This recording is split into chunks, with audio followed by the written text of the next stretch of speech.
Bom dia, irmãos. Bom dia para vocês que estão em casa. Bom dia. Mais um domingo que podemos estar aqui para louvar a Deus.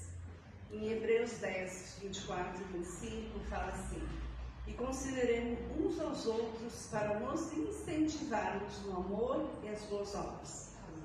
Não deixemos de reunir-nos como igreja, segundo o costume de alguns, mas procuremos encorajar-nos uns aos outros, ainda mais quando vem que se aproxima o dia. Qual é o dia que vai se aproximar? O dia da volta do Senhor Jesus para buscar a sua igreja.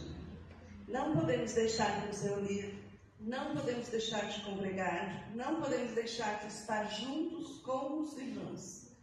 Sempre que você puder, esteja junto com alguém, encoraje as pessoas, pregue a palavra, não deixe em tempo nenhum que o amor, a fé e a comunhão saiam de nós, que isso nunca falte na nossa vida, que nós possamos estar sempre, todos os dias, buscando em Deus e encorajando-nos uns aos outros. Vamos orar, irmãos? Querido Jesus, nós te louvamos, te adoramos e queremos dizer, Deus, que toda a honra, a glória, todo o nosso louvor é somente para ti, Senhor. Pedimos, Jesus, as tuas bênçãos nesta manhã, que possamos realmente estar sendo fortalecidos no teu amor e na comunhão com os irmãos. Que possamos te louvar, Deus, com todo o nosso coração. E que possamos sentir a tua presença nesta manhã. Em nome de Jesus. Amém. Bom dia, irmãos. Graças e paz. Bom dia. Vamos estar nos colocando em pé para louvar o nosso Senhor.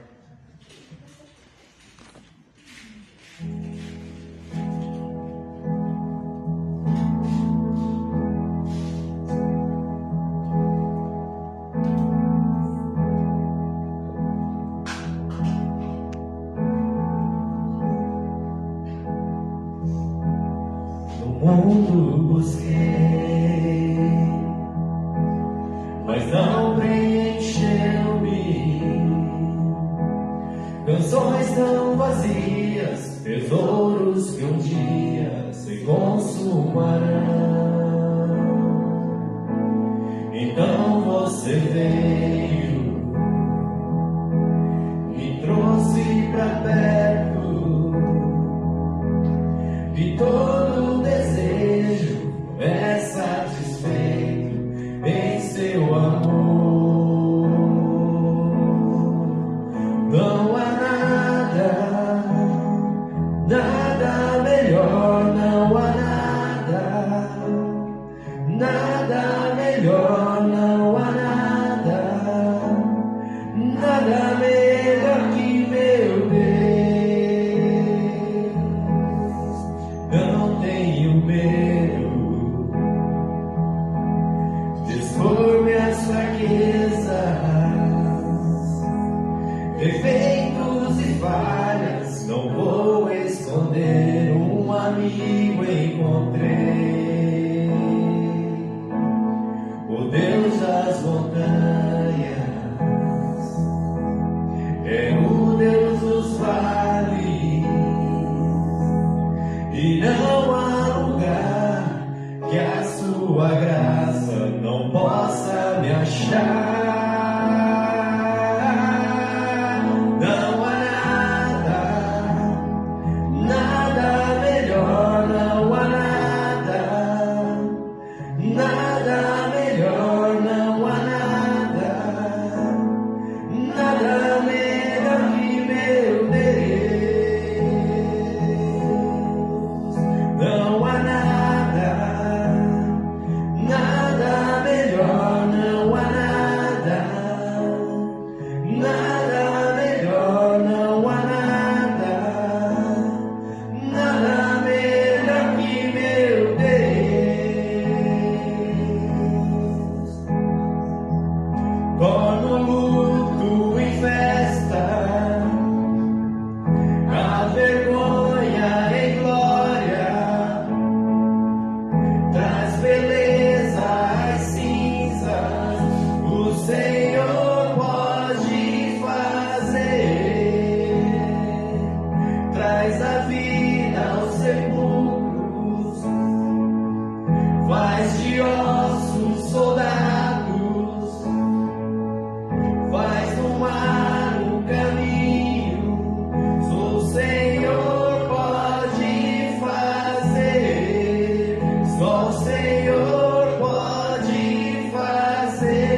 preciso ser reconhecido por ninguém.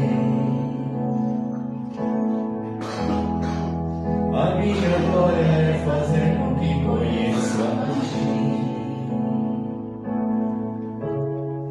e que diminua eu, para que tu cresça, Senhor,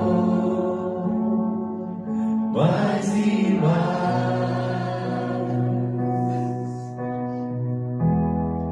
E como serafins que cobre o rosto ante a ti, escondo o rosto para que vejam tuas asas em mim e que diminua eu, para que tu cresça, Senhor,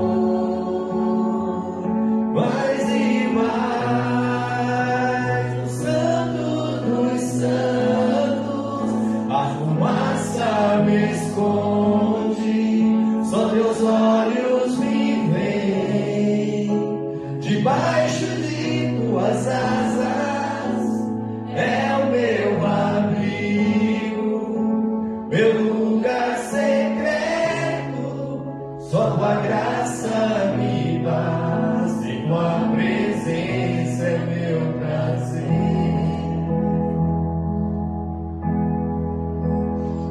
Eu não preciso ser reconhecido por ninguém. A minha glória é fazer com que conheça a ti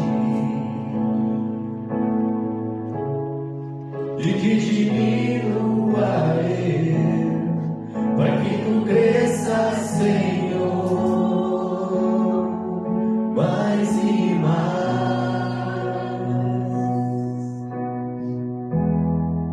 E como serafins que cobre o rosto ante a ti, escondo o rosto para que vejam tuas asas em mim e que diminua eu, para que tu cresça, Senhor, mais e mais. O Santo dos Santos, a fumaça me esconde, só teus olhos me veem, debaixo de tuas asas é o meu abrigo, meu lugar secreto, só tua graça me basta, e tua presença é meu prazer.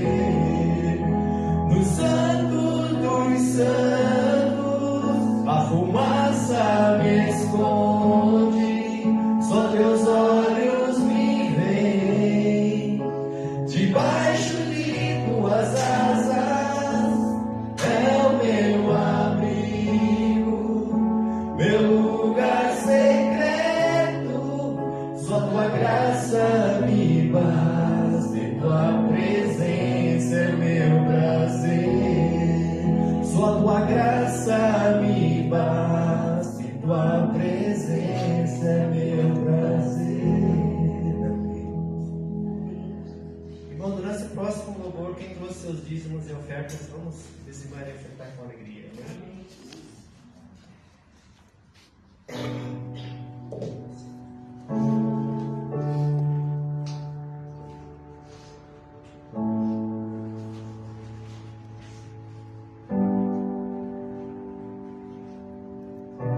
Tua voz me chama sobre as águas, onde os meus pés podem falhar, e ali te encontro no mistério, em meio ao mar, confiarei. Ao teu nome clamarei,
Guia-me para quem tudo em ti confie. Sobre as águas eu caminho, por onde quer que chames.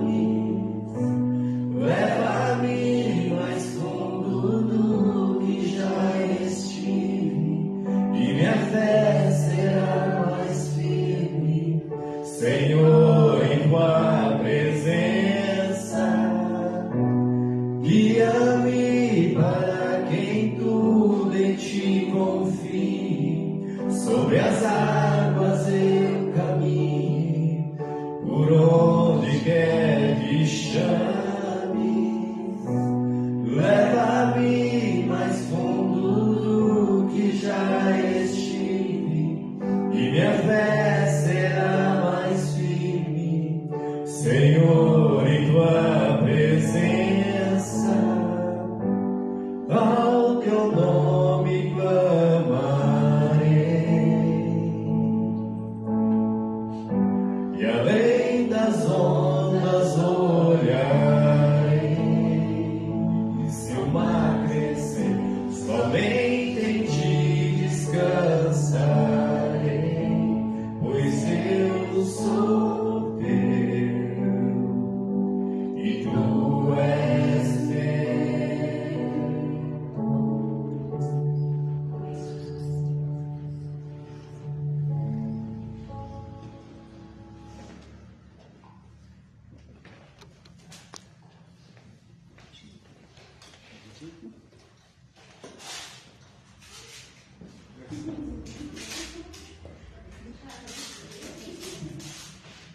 Bom dia, igreja. Paz do Senhor. Amém. Antes de dar continuidade, queria compartilhar algo com irmãos, com a igreja, aos que estão assistindo. Essa semana eu gosto de assistir algumas pregações do Paul Washer, e ele pregou numa convenção aqui no Brasil, e eu escutei uma pregação dele, e isso me fez ter mais certeza que eu não trocaria essa igreja nem pela PIB lá de Curitiba, por uma igreja que tivesse 10 mil ou 5 mil. Não trocaria a PIB de Papanduva. Por quê? Porque aqui há um verdadeiro pastor. Se hoje eu posso falar para vocês, pastor é uma pessoa que está em extinção. É raro você encontrar pastores que realmente são dedicados ao Senhor. É interessante que isso me fez lembrar, eu já falei outras vezes, mas nós, como igreja, nós temos o privilégio de ter um pastor que realmente é pastor. Ele está aqui, está na sua casa, e todas as vezes que irmãos aqui precisaram dele, ele se dispôs a ajudar em qualquer circunstância. Muitas vezes nós esquecemos, às vezes nós damos valores para o que o mundo oferece. Muitas vezes achamos que para uma igreja ser boa o suficiente, a igreja tem que estar lotada, tem que ter vários membros, 1.000, 2.000, mas não numa igreja dessa. Você não vai ter o tempo sequer. Às vezes você vai ter que agendar um horário para você ter uma conversa com o pastor. E aqui você não precisa agendar. Você pode chegar, você vai se sentir acolhido, vai se sentir família.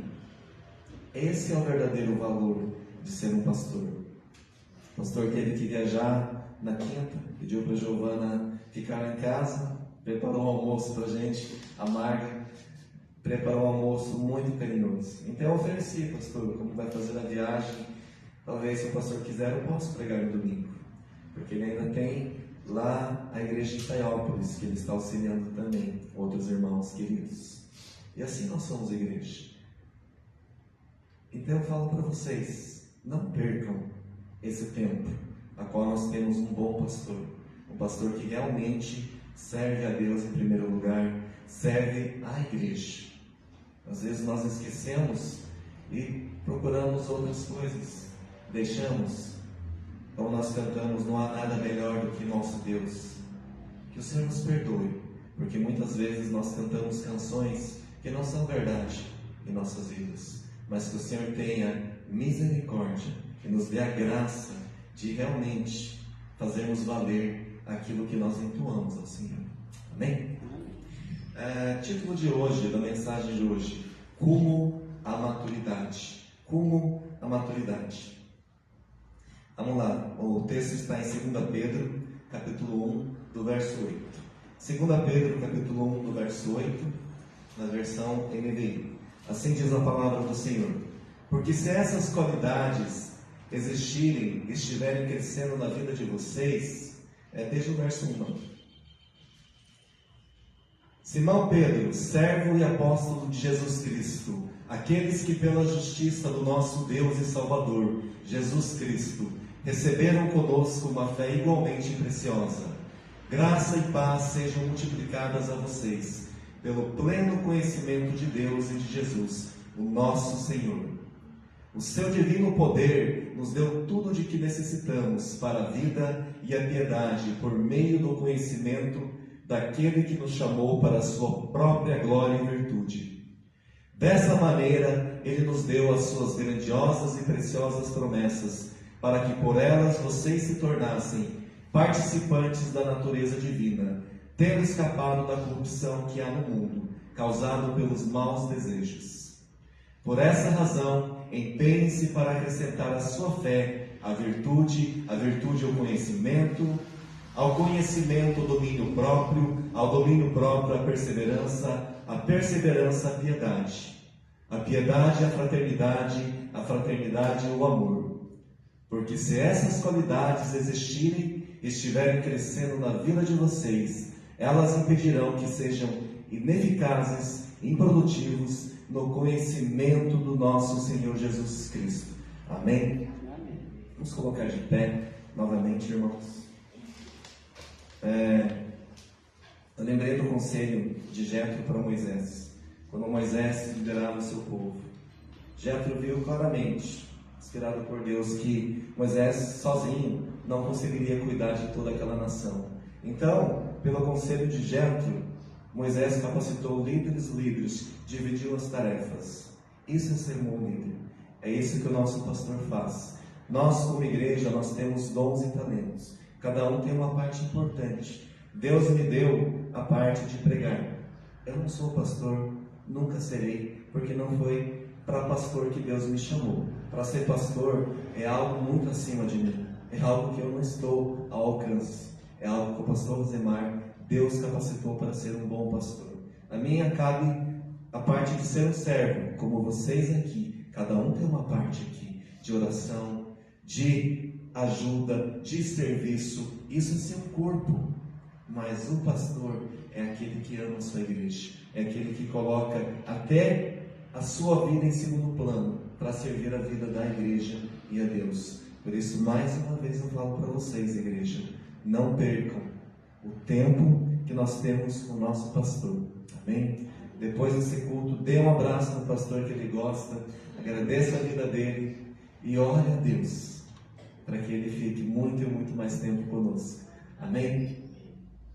Vamos orar então?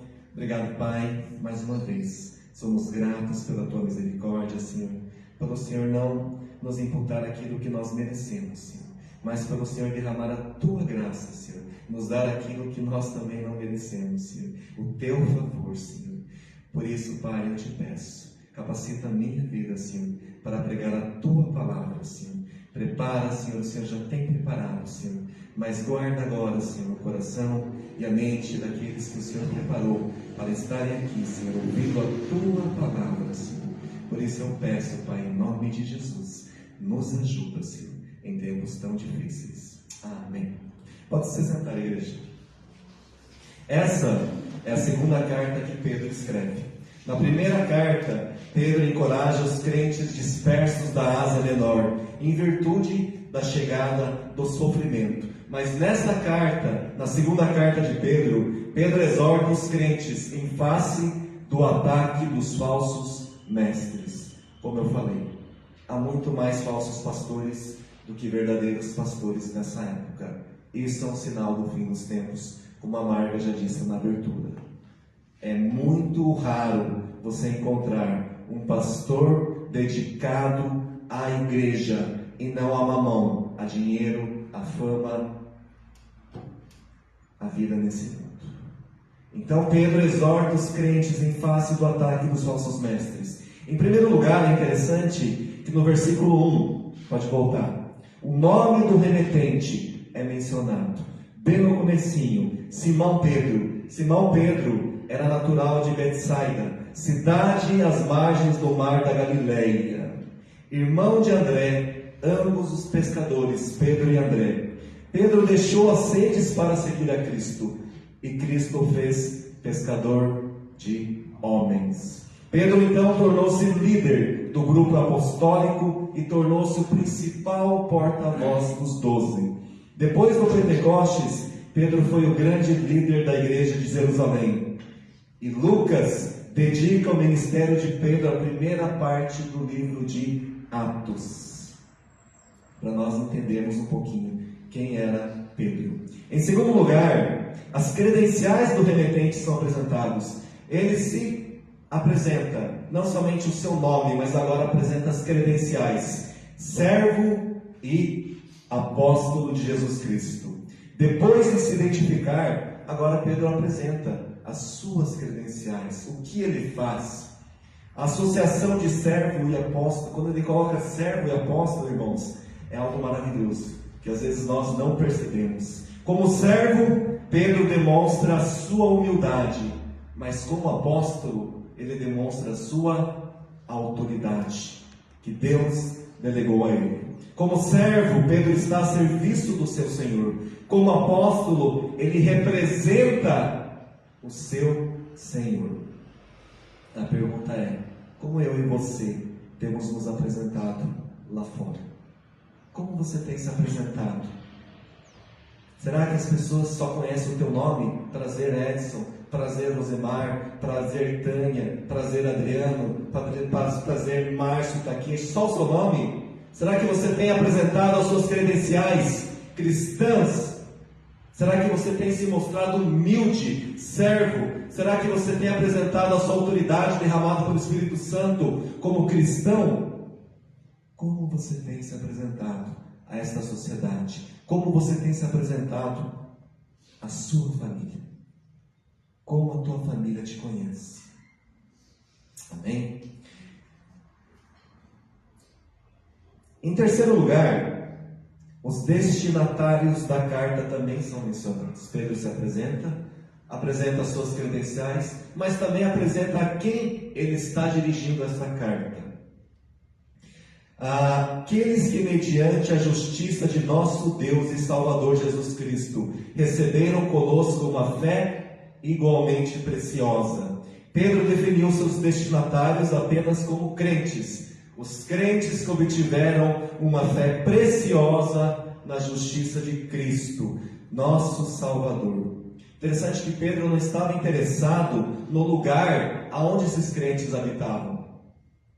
Deus não está interessado aonde você está, o que você está fazendo, aonde você mora, qual a sua situação financeira, que tipo de casa você tem, que tipo de carro você tem, o que você pode te dar financeiramente. Preste atenção. Pedro estava interessado nos bens espirituais que eles receberam. Quais são esses bens tão preciosos? Uma fé igualmente preciosa. Preste atenção, a fé é o bem comum que todo cristão recebe, mas recebe o que, da onde? De quem? Essa fé não tem origem humana, mas essa fé tem origem diretamente de Deus. Ela é obtida, não conquistada. A fé é dádiva de Deus, como diz lá em Efésios, capítulo 2, no verso 8 ao 9. A fé é a capacidade dada por Deus para confiar nele mesmo. A fé nos faz confiar que tudo é possível nas mãos de Deus. Amém? Será que nós temos essa fé? Se você recebeu essa fé, se você crê que Jesus é o nosso Senhor e Salvador, que Jesus é o nosso único caminho, a verdade e a vida, então esta palavra é para você. Essa palavra é diretamente para você, pois nós compartilhamos da mesma fé desses crentes e do apóstolo. Amém? Em quarto lugar, a saudação é dada. Graça e paz lhe sejam multiplicadas pelo pleno conhecimento de Deus e de Jesus, o nosso Senhor. Verso 2, meu irmão. A saudação é dada. Graça e paz era a maneira mais comum dos apóstolos saudarem os crentes. Nós não falamos aqui também? Graça e paz, paz, graça. Paz flui da graça, e graça é a fonte da paz. Graça é a raiz, a paz é o fruto. Graça é a causa, a paz é a sua consequência. Onde há graça também há paz. E não há paz sem graça. Sem graça é impossível ter paz. A graça é o favor de Deus a pecadores indignos como nós somos. Nós não somos dignos da salvação. Não somos. Não merecemos. Não tínhamos como pagar o preço. Quem pagou o preço foi o Cristo. Foi o nosso Senhor Jesus Cristo. Isso é graça, é favor imerecido. A paz é a condição daqueles que foram reconciliados com Deus. Graças a Cristo nós fomos reconciliados com Deus. Amém? Em quinto lugar, depois de saudar os crentes, lá no verso 3, Naomi, Pedro começa a falar sobre a qualidade incomparável da vida que Deus concedeu a eles. Verso 3 e 4 diz assim: o seu divino poder nos deu tudo o que necessitamos para a vida e a piedade, por meio do conhecimento daquele que nos chamou para a sua própria glória e virtude. Dessa maneira Ele nos deu as suas grandiosas e preciosas promessas, para que por elas vocês se tornassem participantes da natureza divina, tendo escapado da corrupção que há no mundo, causado pelos maus desejos. Diferente dos falsos mestres, diferente dos falsos pastores, Pedro deixa claro que os recursos para uma vida piedosa não vêm do esforço humano, nem do conhecimento místico, mas da doação divina. Toda provisão para uma vida piedosa e santa, sabe de onde que vem? Vem de Deus. Vem de Deus. Preste atenção.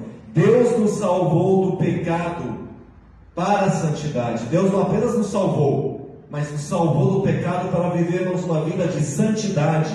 O propósito de Deus em nos alcançar com sua graça é nos levar por caminhos de vida e de piedade. A piedade resulta num correto relacionamento com Deus. Sem piedade, você não vai ter uma vida correta, um relacionamento correto com Deus. Não podemos viver na impiedade, pois dela Deus nos resgatou.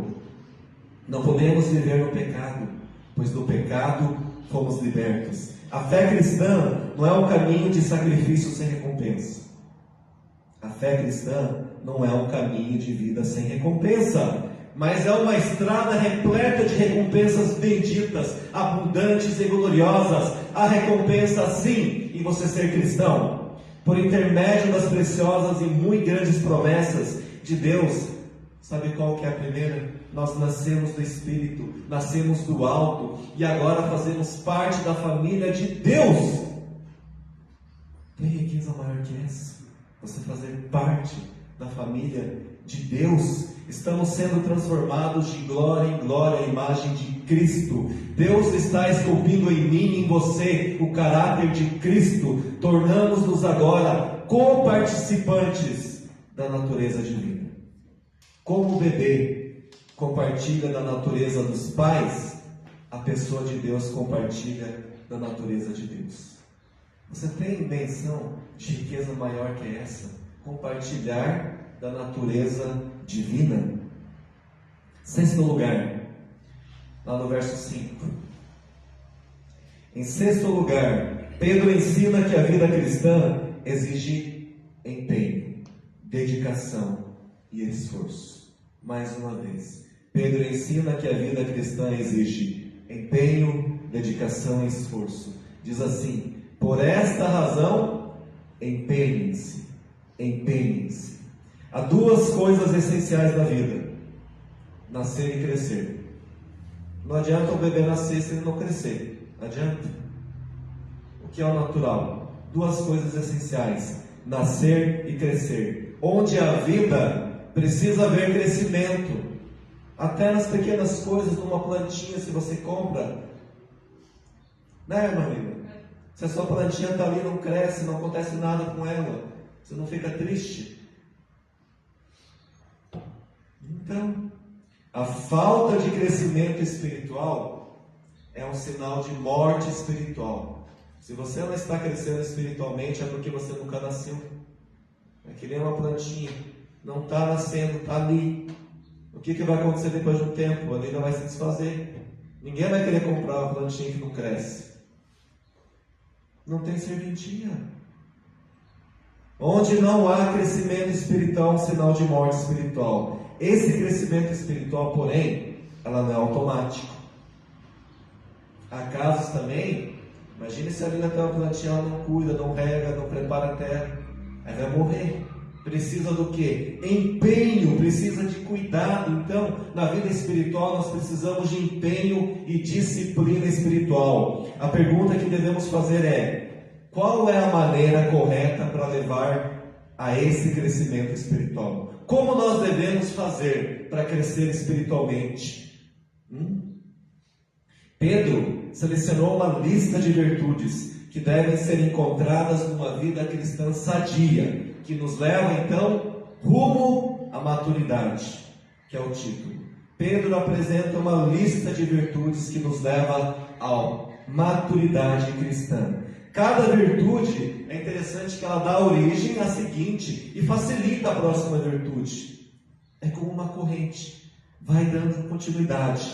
Então, cada virtude dá origem à seguinte e a facilita o nosso crescimento espiritual. Até que era só uma introdução, irmãos, entenderam? Amém? Até o verso 4, o começo do verso 5, era apenas uma introdução. Agora nós vamos fazer uma aplicação da palavra de Deus, para que essa aplicação possa fazer diferença na minha vida e na tua, para nós seguirmos rumo a uma maturidade cristã. Amém? Então, em primeiro lugar, a fé e a virtude. Está no verso 5. Por isso que primeiro nos ensina que nós devemos nos empenhar para acrescentar o quê? A sua fé à virtude. Pedro começa a sua lista com fé. A fé é a pedra fundamental sobre qual estão estabelecidas todas as colunas da vida cristã. Sem a fé, todas as próximas virtudes são inalcançáveis. Sem a fé, nós não podemos alcançar as outras virtudes, até que você tenha dado o primeiro passo, a fé. E a fé vem por ouvir e ouvir a palavra de Deus, mediante a mensagem de Cristo. O crente é salvo pela fé, o crente vive pela fé, o crente vence pela fé, e o crente caminha de fé em fé. Será que nós estamos fazendo isso? A fé não vem só. Depois que você recebe, você obtém a fé não vem só. Ela é acompanhada pela virtude. E virtude tem a ver com excelência. A vida do cristão precisa refletir a excelência do caráter de Cristo. Mais uma pergunta para mim e para você. O que você, meu irmão, tem refletido? Você apresentou seu nome, apresentou suas credenciais, mas o que você tem refletido? O que as pessoas veem em você? O que o teu marido vê em você, esposa? O que a esposa vê em você? O que os teus filhos veem em você, pais? O que você tem refletido? Será que nós temos refletido o caráter de Cristo em nossas vidas? Segundo lugar, a virtude e o conhecimento, ali no finalzinho. A virtude deve ser associada ao conhecimento. A palavra grega epignosis, traduzida aqui por conhecimento, significa conhecimento pleno ou conhecimento crescente.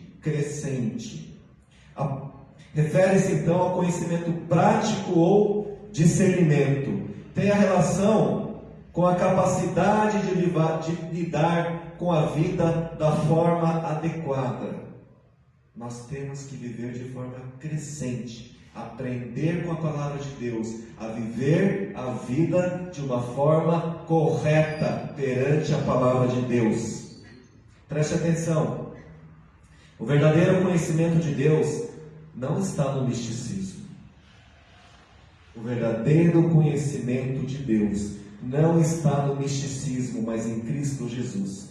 Eu já falei no comecinho, mas você sabe o que é misticismo? Misticismo é uma crença na existência de uma realidade sobrenatural, misteriosa, acessível apenas a uma experiência privilegiada. É um êxtase místico, uma intuição, ou um sentimento de união com o divino, natural ou misterioso. Sabia que a maioria das igrejas heréticas, profanas, satânicas, vieram de experiências com anjos? Sabiam?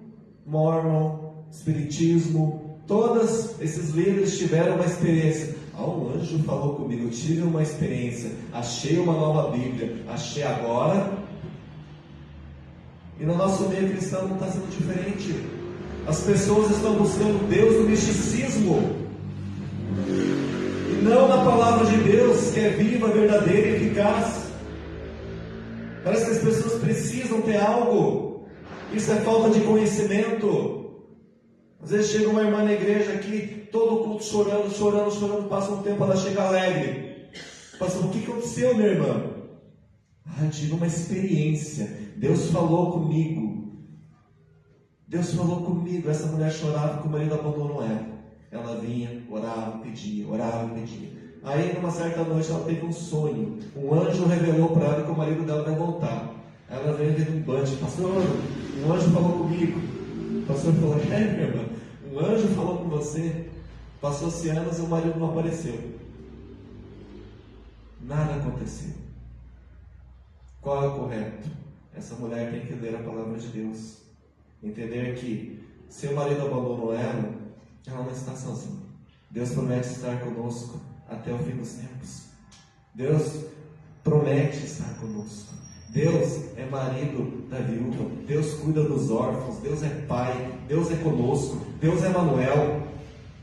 Ela tem que se firmar nas promessas da palavra de Deus. Mas as pessoas precisam. Tem que chegar um irmão aqui e eu falar para a pessoa, eu profetizo que você vai entrar e vai dar tudo certo. Aí a igreja é boa. Mas se a pessoa chega e senta aqui, é só palavra. Não tem, pastor. Não tem oba-oba. Não tem ninguém expulsando o demônio. Não tem ninguém falando em línguas. As pessoas estão buscando mais um místico. E pelas pessoas estarem buscando mais um místico, nós estamos realmente no fim dos tempos. Falei para minha esposa, não se trata somente de igrejas batistas, igrejas em geral. Em todo lugar que é falado de Deus, a sociedade está virando as costas para Deus. Falei com um conhecido até de Monte Castelo, ele cuida da igreja católica. Não tem quem ajudar mais ele, pastor. Ele deve ter uns 60 e poucos anos. As pessoas da minha idade, 40, já não querem saber de ajudar. Imagina os mais jovens. Isso está acontecendo em todo mundo. Por quê? As pessoas estão buscando o quê? O misticismo. Em terceiro lugar, o conhecimento e o domínio próprio. Verso 6. Ao conhecimento, o domínio próprio.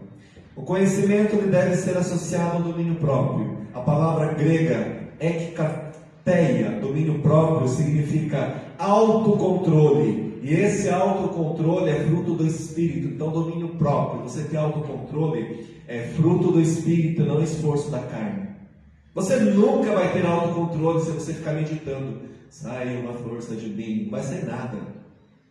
Não vai ter livro de autoajuda que vai resolver. Porque isso não vem de você. Domínio próprio é fruto do Espírito. Está lá em Gálatas, capítulo 5, 23. O apóstolo comparou o cristão com um atleta também, o apóstolo Paulo. Um atleta ele precisa ter disciplina e autocontrole para conseguir o prêmio. Não adianta o atleta falar assim, eu vou correr, vou ganhar maratona.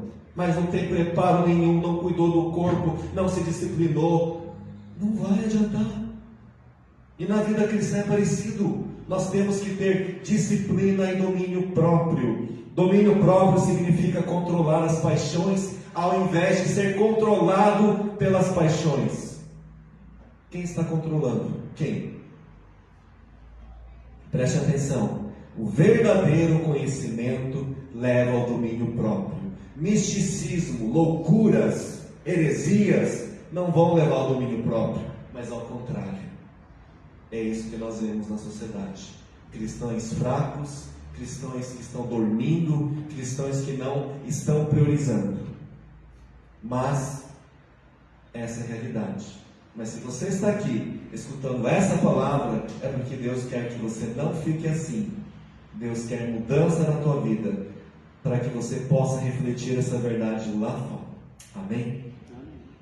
Em quarto lugar, o domínio próprio e a perseverança. O domínio próprio deve ser associado à perseverança. A palavra grega, essa é fácil, upopone. Upopone, traduzido aqui por perseverança, significa paciência triunfadora. Uma paciência triunfadora em meio a circunstâncias difíceis. O domínio próprio ajuda a lidar com os prazeres da vida, enquanto a perseverança diz respeito principalmente às pressões e aos problemas da vida. Perseverança é a disposição mental que não é abalada pela dificuldade da vida. Quando você está realmente em Cristo, quando você está no caminho, pode vir pressões, dificuldades, mas você não vai se deixar abalar, porque você sabe quem está com você. Mas se você não está no caminho, qualquer probleminha se torna uma tempestade. É aquele ditado, fez uma tempestade num copo d'água.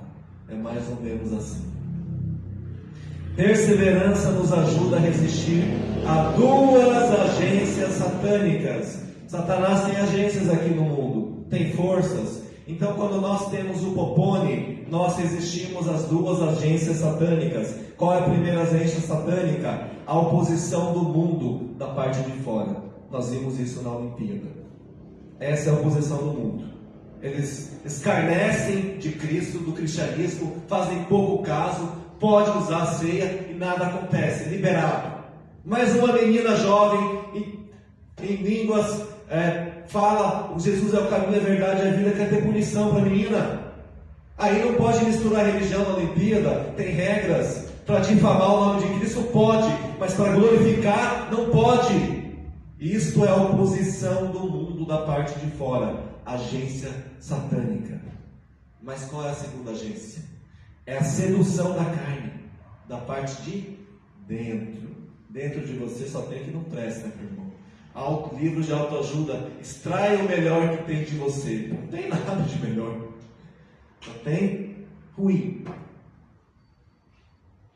Segunda posição, a sedução da carne da parte de dentro. A vida cristã, embora gloriosa, irmãos, não é um mar de rosas. Vida cristã é gloriosa, mas não é um mar de rosas. Aqui ainda não é o céu. Aqui nós choramos, aqui nós gememos, aqui nós somos assolados por tempestades, navegamos por mares revoltos, cruzamos desertos secos, atravessamos vales escuros, sofremos ataques externos e internos. E para lidar com tudo isso, o que fazer? Para lidar com essas circunstâncias diversas, nós precisamos de upopone, paciência triunfadora. Precisamos de paciência triunfadora, que só vem de Deus. Amém? Em quinto lugar, perseverança à piedade, verso 6. Está ali já, né?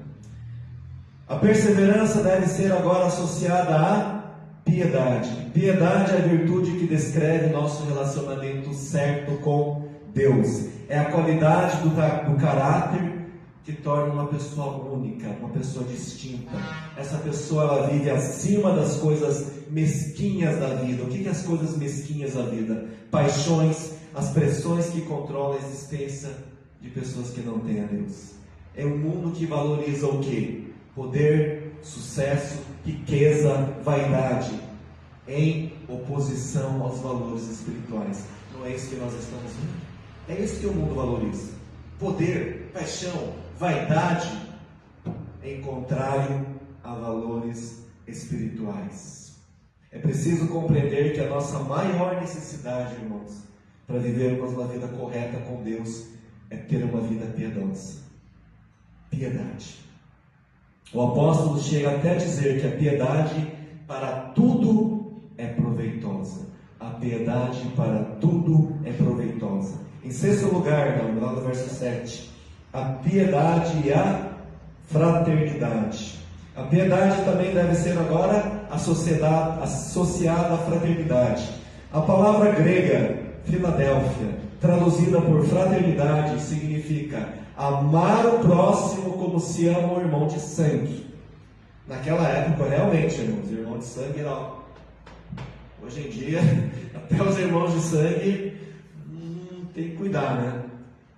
Valores. Até expliquei para a minha família ontem, quando nós falamos Abba Pai. Abba Pai. As pessoas aqui, elas distorcem. Elas não conhecem a Deus. Tem muitos que falam, paizinho querido, Abba Pai, paizinho, paizinho. Isso é errado, irmãos. Não se deve falar assim. Sabe por quê? Quando foi escrito Abba Pai no Antigo Testamento, Abba Pai, os filhos, eles amavam o pai. Mas eles não podiam chegar de qualquer jeito, pastor.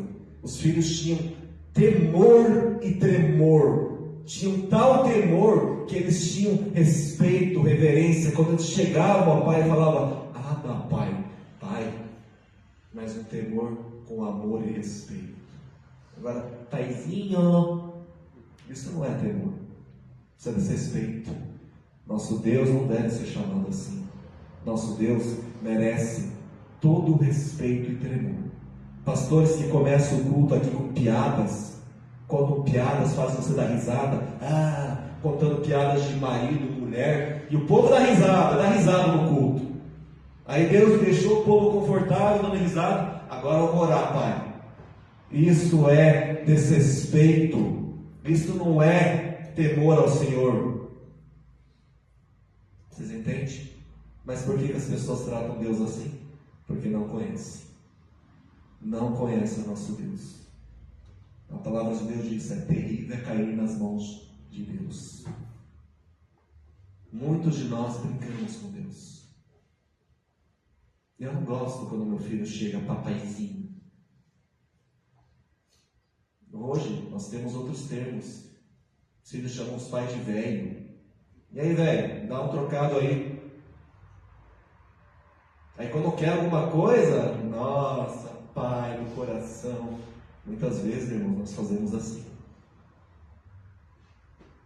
Graças a Deus. Graças a Deus que nosso Deus é um Deus de misericórdia. Senão, nenhum de nós estaria aqui hoje. Graças a Deus, Cristo pagou o preço. Senão, não estaríamos aqui hoje. Graças a Deus, o Espírito atua em nós. Graças a Deus, Cristo intercede por nós. Senão, nenhum de nós seríamos merecedores de estarmos aqui. Amém? É assim que nós devemos amar uns aos outros na igreja, como se ama ao irmão de sangue. Era como Davi tratou o filho de Saul. Não era de sangue, mas era como se fosse. Eram homens que consideravam, naquela época, um aperto de mão valia mais do que um contrato hoje. Até um contrato não vale hoje, né, pastor? Tem como rescindir. Mas homens antigamente, se um homem antigamente considerava você meu irmão de sangue, este sacrificava a sua vida por ele. Nós perdemos esses valores.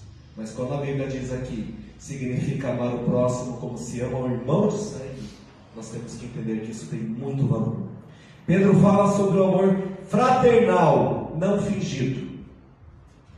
Lá em 1:22 diz assim, agora que vocês purificaram as suas vidas pela obediência à verdade, visando o amor fraternal e sincero, amem sinceramente uns aos outros de todo o coração. O autor de Hebreus enfatiza que deve ser constante o amor fraternal.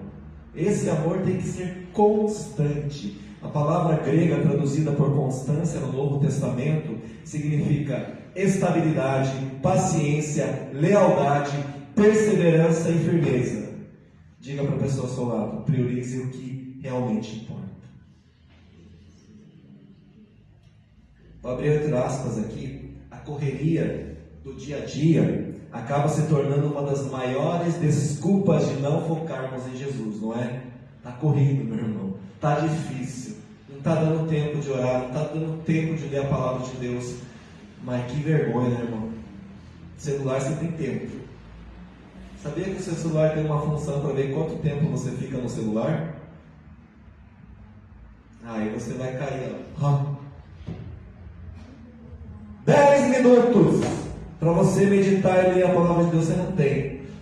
Mas vá ver no seu celular quanto tempo você gastou. As correrias do dia a dia acabam se tornando desculpas para não focar em Jesus. Acabamos sendo levados. Deixamos para depois o que deveria ser prioridade. Mas Jesus é o nosso maior exemplo de constância. Jesus enfrentou provações, sofrimento, sem desviar do seu propósito, que era a cruz. A cruz. Nós devemos seguir o exemplo de Cristo. Mesmo quando enfrentamos tentações, dificuldades, temos que aprender cada dia, mais e mais, sermos constantes. E ser constante, meu irmão, é uma decisão, não é algo que vai acontecer. Você tem que acordar e decidir. Ser constante naquilo que é prioridade para você. É uma decisão de renúncia, de sacrifício e principalmente de você reorganizar a tua vida, o teu tempo. Quanto tempo você gasta com Deus? Quanto tempo você gasta com você mesmo e com o mundo? 7º lugar, a fraternidade e o amor. A fraternidade deve ser associada agora ao amor. A palavra grega ágape significa amor incondicional, amor sacrificial. Esse foi o amor demonstrado por Jesus na cruz. Não foi o amor eros, que é o amor sexual. O amor sexual é aquele amor das paixões, mas isso passa. Não foi o amor filhos. O amor filhos, aquele amor de carinho que nós temos pelo filho, sei lá, pela pessoa querida, também passa. Por quê? Porque nós somos pecadores, nós decepcionamos, nós falhamos. Mas o amor que se trata aqui é o amor ágape. É o amor que Cristo demonstrou por mim e por você. Eu e você não merecemos, mas mesmo assim Deus nos amou. Esse é o amor demonstrado por Jesus na cruz. Para concluir, verso 8. Porque se essas qualidades, até agora que eu passei, se essas qualidades existirem e estiverem crescendo na vida de vocês, elas farão o quê? Impedirão que sejam ineficazes, improdutivos no conhecimento do nosso Senhor Jesus Cristo. Depois de falar sobre os degraus do crescimento espiritual, Pedro mostra agora as implicações práticas desse crescimento.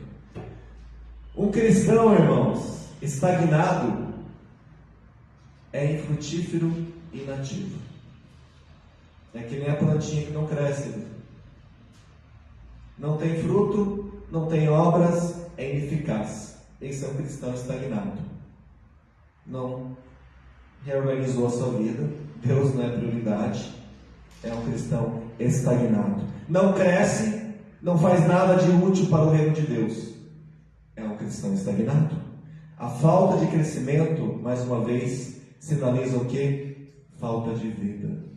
Um cristão que não cresce espiritualmente quer dizer o quê? Falta de vida. E em Cristo nós temos o quê? Vida em abundância. O pleno conhecimento de Cristo implica necessariamente numa vida ativa e frutífera. Quando nós temos conhecimento, quando nós colocamos prioridade, a nossa vida é ativa, nós geramos frutos, fazemos a obra do Senhor. Claramente Pedro está mostrando mais uma vez que esse conhecimento não é intelectual. Não basta, meu irmão, você ter luz na cabeça. Não adianta você andar com farol aqui, ó. As pessoas veem você de longe, mas quando chegam perto, tá lá, que nem esses postes aqui, ó, tem luz. Só para isso. Aí você é que nem esses postes aqui, colocaram a luz LED aqui nessa avenida. Tá bonito, mas é só para isso. Não basta ter luz na cabeça. É preciso você ter fogo no coração. Será que você tem esse fogo no coração de abençoar o próximo, de fazer a obra de Deus, de glorificar a Deus, de priorizar a Deus? Fogo no coração, irmãos, aquele desejo que arde de você querer Deus mais e mais, não cantar canções bonitas, mas viver essas canções, de você acordar e decidir ser constante naquilo que realmente vai fazer diferença nessa vida. Ficar vendo o que é ruim, tem de sobra. Você se indignar, ok. Fizeram essa barbaridade nas Olimpíadas, ok. Mas às vezes você faz pior como cristão e você não enxerga. Não enxerga por quê? Porque você se estagnou. É hora de você acordar. É hora de você crescer. É hora de eu e você irmos rumo à maturidade. Para isso, mais uma vez, irmãos, as pessoas buscam multidões. As multidões abandonaram a Cristo. As multidões não estavam perante a cruz. Não há a voz de Deus nas multidões, irmãos. A voz de Deus é a palavra de Deus, é a Bíblia. O que você está fazendo, meu irmão? Você que está assistindo, alguns não podem estar aqui, eu entendo, mas muitos poderiam estar aqui. O fim dos tempos, irmãos, se aproxima cada vez mais. Não é mais rumores de guerra, as guerras estão acontecendo, mais e mais. Nós oramos pelos países vizinhos, Venezuela, quantos países estão entrando em guerra? Você não está vendo isso? Está cada vez mais difícil criar filhos. Fim dos tempos, os filhos estão se levantando contra os pais, filhos rebeldes, falsos mestres, falsos pastores, as pessoas buscando mais o místico. Mas ainda assim, Deus está conosco. Deus ainda levanta homens tementes ao Senhor, que fazem a diferença. Pedi para o pastor vir aqui, o pastor vai estar orando, mas antes vamos orar pelo pastor. Vamos colocar de pé, igreja. Às vezes nós não fazemos isso, por isso Deus me incomodou. Nós temos um bom pastor aqui. Ele não é perfeito, tem suas falhas, como eu, como você, mas eu volto a falar, é o primeiro pastor que eu conheço que realmente é pastor. Ele não é egoísta, ele sabe das suas limitações, mas Deus o separou para servir a igreja do Senhor. Ele tem feito isso com excelência, irmãos. É hora de nós abrirmos os olhos, começarmos a caminhar com Ele, juntos, para refletirmos o caráter de Cristo. Eu não troco o meu pastor por um pastor que cuida de 10 mil. Não trocaria. Porque nele eu vejo Cristo. É hora de nós acordarmos, irmãos. É hora de nós colocarmos como prioridade. É hora de nós riscarmos a nossa agenda e fazermos uma agenda nova. Priorizarmos o que realmente vale a pena. Pois esse mundo está passando, irmãos. É algo mais nítido. Esse mundo está passando, está mais cruel. Mas nós temos um Deus que guarda o seu povo. Vamos orar pelo pastor e agradecer a vida dele. Obrigado, Senhor. Antes da oração final do pastor, nós, como igreja, queremos agradecer a vida do pastor Rosimar, Pai, porque sabemos que é o Senhor que guardou, é o Senhor que tem cuidado desta vida, Senhor, para a Tua obra. Pedimos que o Senhor continue, Senhor, capacitando o pastor Rosimar mais e mais, Senhor, dando, Senhor, sabedoria a ele, Senhor, saúde, Senhor, renovo, para que ele possa, Senhor, cumprir o Teu propósito aqui, com excelência, Senhor. Obrigado, Senhor, por esta vida, porque esta vida tem feito a diferença em nossas vidas aqui em Papanduva, Senhor. Pedimos que o Senhor continue abençoando o pastor Rosimar, Senhora Margarete, toda a sua família, os seus filhos, Senhor, para que eles continuem refletindo o Teu caráter, Senhor. Mais uma vez, em nome de Jesus, somos gratos. Amém. Amém, amados. Podemos assentar mais um pouquinho? Quero chamar o Adriano e a Ruth aqui na frente. Nós vamos participar da ceia. Eu vou convidá-los para vir fazer a distribuição. Eu gosto de uma música que foi cantada aqui, né? Que eu não preciso ser reconhecido por ninguém. Eu quero me esconder para que Deus apareça. E isso é real na minha vida. Mas que bom quando as pessoas reconhecem a minha vida como servo do Senhor. Isso é gratidão a Deus. E a gente poder dizer, que bom que nós estamos vivendo a presença de Deus. É isso que nos faz e nos fortalece a cada dia. E nesse momento, quero chamar os irmãos do louvor, para a gente cantar mais uma música. Vou convidar o Adriano e a Ruth para pegar o pão e o suco e estar distribuindo para os irmãos, para que a gente possa participar depois todos juntos. Depois nós vamos orar e participar desse tempo bem especial. Enquanto eles cantam, os irmãos vão distribuir.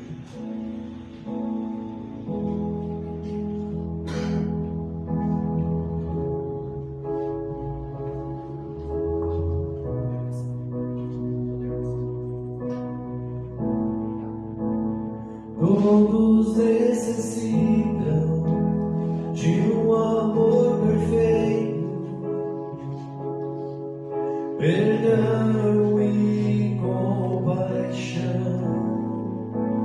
Todos necessitam de graça e esperança, de um Deus que salva.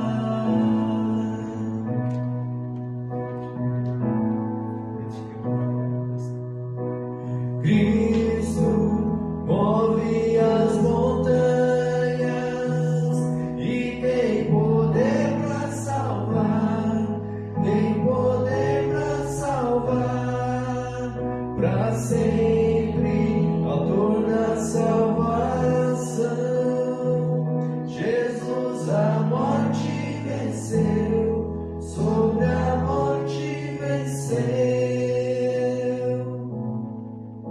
Me aceitas com meus medos, falhas e temores,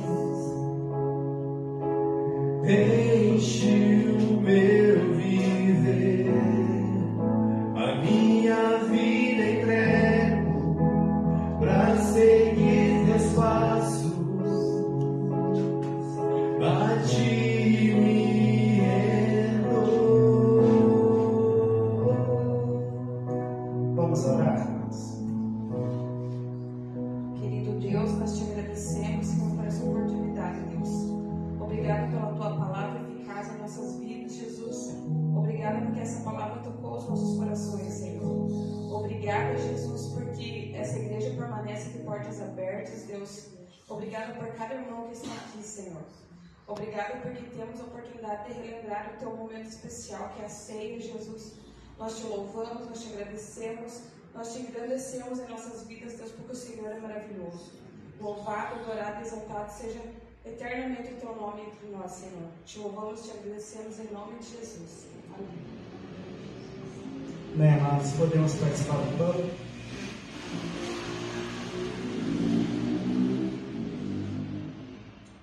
Da mesma forma do suco.